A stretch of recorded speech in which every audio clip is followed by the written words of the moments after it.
Баршаңызға сәлем достар. Бүгін сіздерге араб халқының өте дәмді әрі ерекше болып шығатын құймақтарының жасалу жолын ұсынамын.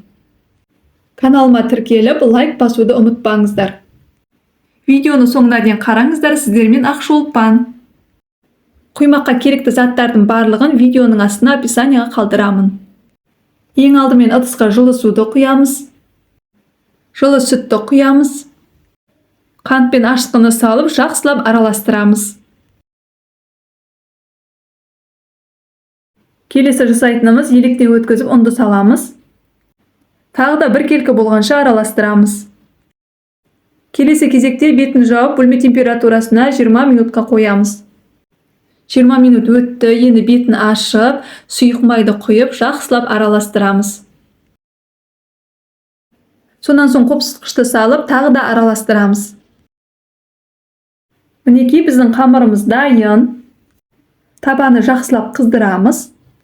Ешқандай май жақпаймыз. Құрақ табаға 2 ас қасықтан салып пісіреміз. Құймақтарды 1-2 минут қана пісіреміз. Құймақтар піскен кезде бетінде осындай тесіктер пайда болады, және қолмен басып көрген кезде ешқандай жабыспауы керек. Видеодағыдай барлығын бір жағынан пісіріп шығамыз, толықтай піседі. Келесі кезекте ортасына құлпынайдан жасалған джемді салып, видеодағыдай ұшпышты етіп бүктеп шығамыз. Ортасына өз қалауыңызша шоколад пастасын немесе кез келген тосапты салуға болады. Жасалуы өте оңай, отбасыңызды таңғалдыратын құймақтың бірі. Міндетті түрде жасап көріңіз. Алдын ала қызған пеште 180 градусқа 5-10 минутқа салып аламыз. Мінекей достар, құймақтар дайын, өте дәмді, ерекше болып шығады.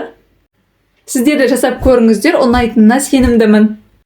Каналыма тіркеліп, лайк басуды ұмытпаңыздар.